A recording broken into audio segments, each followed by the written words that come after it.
بسم اللہ الرحمن الرحیم۔ السلام علیکم کلاس 7 آج ہمارا اردو قواعد کا یونٹ ہے، اور اردو قواعد کے یونٹ میں جو آج ہم نے کام کرنا ہے اپنے نصاب کا وہ ہے مضمون نویسی۔ کاپیز نکالیے، ٹھیک ہے۔ اب آپ نے اپنے اردو قواعد کاپی پر لکھنا ہے، جو ہے عنوان پر لکھیں گے آپ مضمون نویسی، تاریخ کا اندراج کیجیے، مضمون نویسی لکھیے، عنوان لکھیے، عمل سے زندگی بنتی ہے جنت بھی جہنم بھی۔ عمل سے زندگی بنتی ہے جنت بھی جہنم بھی، یہ آپ کے مضمون کا عنوان ہے، جو کہ میں سلیبس میں آپ کو اردو قواعد کا سلیبس میں نے آپ کو لکھوایا تھا، اس میں نے دیا تھا، صحیح۔ تو آپ نے یہ عنوان لکھنا ہے، صحیح، جو کہ علامہ اقبال کا شعر ہے، تو پورا مکمل شعر نہیں بلکہ ہم پہلا مصرع اس کا عنوان میں دیں گے، صحیح۔ اور اب ہم مضمون لکھنے کا طریقہ کار آپ کو سمجھا چکی ہوں میں پہلے بھی، دوبارہ سے میں اس کو بھی وضاحت کر دیتی ہوں کہ مضمون جو ہے وہ 3 حصوں میں لکھا جاتا ہے، ٹھیک ہے۔ پہلا حصہ یعنی پہلا پیراگراف مضمون کا جو کہ ابتدائیہ کہلاتا ہے، اس میں مضمون سے متعلق جو ہے وہ اس کا مفہوم وغیرہ ہم اس کو دیتے ہیں اور شروع کرتے ہیں، اس کی ابتدا کرتے ہیں، وہ تو ابتدائیہ کہلاتا ہے۔ پھر دوسرا پیراگراف جو ہے دوسرا حصہ ہوتا ہے جو یہ کہلاتا ہے متن، صحیح۔ دوسرا حصہ متن کسے کہتے ہیں؟ جو بھی آپ اس مضمون کے متعلق معلومات فراہم کرتے ہیں، جو بھی وہ متن کے پیراگراف میں ہم لکھیں گے، صحیح ہے نا۔ یہ سب چیزیں میں فزیکل کلاس میں آپ کو بہت اچھے طریقے سے مڈ ٹرم میں سمجھا چکی ہوں۔ اور پھر تیسرا حصہ یعنی کہ اختتامیہ میں ہم مضمون ختم کرتے ہیں، آخری پیراگراف ہوتا ہے، اس میں ہم کوئی جو ہے اچھی بات لکھتے ہیں، جو بھی ہمیں اس مضمون سے متعلق کوئی قول، کوئی شاعر کا شعر، کسی بھی جو ہے مصنف کا یا ادیب کا کوئی خاص قول، اس کو بھی ہم قلم بند کرتے ہیں۔ یہ اپنا اپنا مختلف ہر ایک کا مضمون لکھنے کا انداز ہوتا ہے، ضروری نہیں کہ ہم ایک ہی انداز کو کاپی کریں یا ایک ہی انداز کی ہم نقل کریں، بلکہ ہر طریقے سے مضمون لکھا جاتا ہے، ٹھیک ہے۔ اچھا، اب اس میں کرنا کیا ہوتا ہے؟ جب ہم مضمون کوئی لکھتے ہیں تو پہلے ہم معلومات کو اس پہ صفحے پر لکھ لیتے ہیں، اور پھر ہم اس کا ایک مفہوم سمجھ لیتے ہیں۔ اب جیسے کہ مثال کے طور پر جب ہم مضمون لکھنے جا رہے ہیں، اس کا عنوان ہے عمل سے زندگی بنتی ہے جنت بھی جہنم بھی، ٹھیک ہے۔ اب اس کا مفہوم پہلے ہم اپنے ذہن میں سمجھیں گے کہ اس میں کیا بات بتائی جائے، اس کا مفہوم کیا ہے، کیا مقصد ہے اس کا۔ اس میں جو اصل بات ہے وہ کیا بتائی جا رہی ہے کہ عمل، کہ انسان کا جو عمل ہے، جو بھی وہ کام کرتا ہے، تو وہ کیا ہے، اس سے اس کی زندگی پر اثر پڑتا ہے، اس کی زندگی جو ہے اچھی بھی گزر سکتی ہے، اس کی زندگی پہ اگر وہ برا عمل کرے گا تو اس کے اثرات اس کی زندگی پر آ سکتے ہیں، ٹھیک ہے نا۔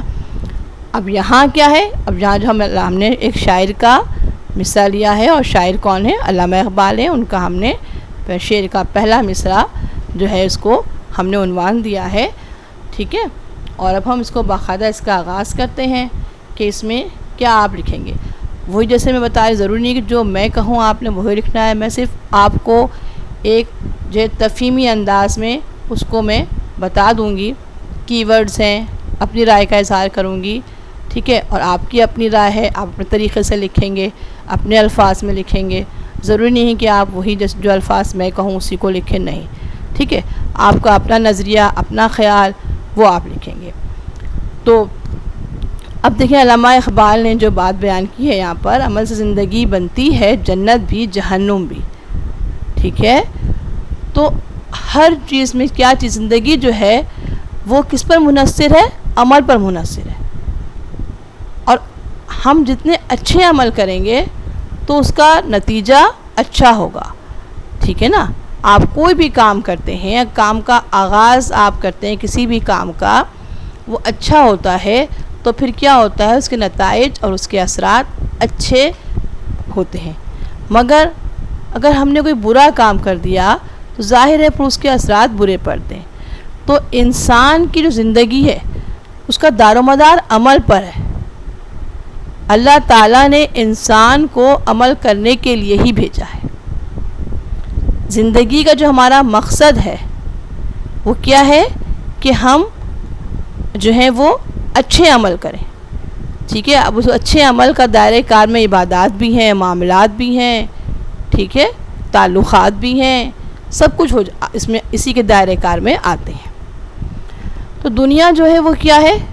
ایگزامینیشن ہال ہے، ایک کمرہ امتحان ہے، اور اس کمرہ امتحان میں اللہ تعالیٰ نے انسان کو اچھے عمل عمل کرنے کے لیے بھیجا ہے، اس کا امتحان لے رہا ہے۔ اب جیسے آپ پیپر دیتے ہیں، ہم ایگزام دیتے ہیں، تو اس میں ہم ایک بچہ ہے وہ بہت اچھا جو ہے سالو کرتا ہے پیپر، ایک بچہ جو ہے وہ 100% سوالات اچھے کرتا ہے، اور ایک طالب علم ہے وہ صرف 50% نمبر حاصل کرتا ہے۔ تو اس کی وجہ کیا ہے؟ جتنا جو جیسا کام کرے گا اس کو اس کے مطابق ہی اس کو نتیجہ حاصل ہوتا ہے، ٹھیک ہے۔ تو ہماری زندگی کا مقصد بھی یہی ہے کہ ہم اچھے عمل کریں، تو عمل زندگی بنتی ہے جنت بھی جہنم بھی۔ جس کا جیسا عمل ہوگا اس کو اس کے مطابق نتیجہ اور اس کے مطابق ثمر اور اس کے مطابق اس کا صلہ ملتا ہے۔ اچھے کام کا اچھا نتیجہ اور برے کام کا برا نتیجہ، ٹھیک ہے۔ تو شاعر نے یہاں پر جو اقبال نے بات کہی ہے تمام مسلمانوں کو جو پیغام دیا ہے وہ یہی پیغام دیا ہے کہ ہمیں اچھے سے اچھے عمل کرنے ہیں، ہمیں محنت عمل کیا ہے؟ محنت، کوشش، جد و جہد، ٹھیک ہے۔ زندگی جو ہے وہ کام کا نام ہے، حرکت کا نام ہے، اور حرکت میں برکت ہے۔ جو انسان جتنی زیادہ محنت کرتا ہے، کوشش کرتا ہے، وہ اپنے مقاصد کو پا لیتا ہے۔ مقاصد کے حصول کے لیے بھی عمل ضروری ہے۔ بغیر عمل کے خالی باتیں بنانے سے ہم اپنا مقصد حاصل نہیں کر سکتے۔ مقصد کے حصول کے لیے ہمیں قربانی دینی پڑتی ہے۔ اپنی خواہشات کو قربان کر کے جتنی زیادہ ہم جد و جہد کریں گے، جتنا زیادہ ہم اچھے عمل کریں گے، ہمیں اس کا نتیجہ حاصل ہوگا، ہمیں ہمارا مقصد حاصل ہوگا۔ ایک طالب علم ہے وہ جتنی محنت کرتا ہے تو اسے کامیابی نصیب ہوتی ہے، اور جو محنت نہیں کرتا اسے کامیابی نصیب نہیں ہوتی۔ ایسے ہی ہے نا، اگر ہم بیٹھے رہیں گے، ہم پڑھیں گے نہیں، ہم کچھ بھی سبق کو اپنے یاد نہیں کریں گے، تو کیا جب ایگزام میں اس کے مطابق کوئی سوال آئے گا تو ہم کر پائیں گے؟ نہیں، صحیح۔ تو سمجھنے والی بات یہ ہے کہ عمل سے زندگی بنتی ہے، جنت بھی جہنم بھی۔ یہ خاکی اپنی فطرت میں نہ نوری ہے نہ ناری ہے۔ تو ہمیں کیا کرنا ہے؟ ہمیں اپنی زندگی کو اچھا کرنے کے لیے اور آخرت کو بھی سنوارنے کے لیے، یہاں جنت اور جہنم کا بھی ذکر ہے، ٹھیک ہے۔ جنت یعنی کہ ایک مرد مومن اگر اس کی ساری جد و جہد، سارا عمل جو ہے وہ راہ راست پہ ہے اور وہ اچھے کام کرتا رہے گا، اچھے عمل کرتا رہے گا، تو وہ اس کے لیے جنت کا حصول آسان ہو جائے گا۔ اس کے برعکس ایک مسلمان جو کہ اس کی ساری زندگی سے دوسروں کو نقصان پہنچانے میں یا منفی کام کرتے ہوئے گزرے گی، تو پھر اس کا لیے جنت کا حصول ناممکن ہو جائے گا اور وہ دوزخ سے قریب ہو جائے گا۔ تو اگر ہمیں جنت حاصل کرنی ہے تو اس کے لیے بھی عمل کرنا ہے، اور اگر ہم اچھے عمل کریں گے تو ہمیں جنت کا حصول ممکن ہوگا، اور اگر ہم اچھے عمل نہیں کریں گے تو ہم جنت سے دور ہو جائیں گے اور پھر دوزخ میں چلے جائیں گے۔ کیوں کہ دنیا جو ہے کہ آزمائش گاہ ہے، ایک کمرہ امتحان ہے، تو اللہ تعالیٰ نے ہمیں یہاں پر اچھے عمل اور برے عمل کرنے کی آزمائش کے لیے بھیجا ہے کہ دیکھیں کون اچھا عمل کرتا ہے اور کون جو ہے وہ برا عمل کرتا ہے۔ تو عمل سے زندگی جو ہے وہ بنتی ہے، یعنی کہ سنورتی ہے آپ کی زندگی۔ آپ زندگی کو آپ کے اپنے ہاتھ میں ہے کہ آپ اپنی زندگی جہنم بناتے ہیں یا اپنی زندگی جنت بناتے ہیں۔ اچھا عمل کریں گے، اچھا برتاؤ کریں گے، اچھا رویہ رکھیں گے اپنے آپ سے بھی اور دوسروں کے ساتھ بھی، تو آپ کی زندگی سنورے گی۔ اقبال کا ایسے ہی ایک اور شعر بھی ہے، خودی کو کر بلند اتنا کہ ہر تقدیر سے پہلے، خودی کو کر بلند اتنا کہ ہر تقدیر سے پہلے خدا بندے سے خود پوچھے بتا تیری رضا کیا ہے۔ تو اس شعر کا بھی مفہوم یہی ہے کہ انسان جو ہے وہ اپنے آپ کو پہچانے، اور عمل جب وہ کرے گا، ایک انسان زندگی میں اچھے عمل کرے گا کامیابی حاصل کرنے کے لیے، تو اور اللہ کو راضی کرے گا، ہم اپنے عمل سے اللہ کو راضی کریں گے۔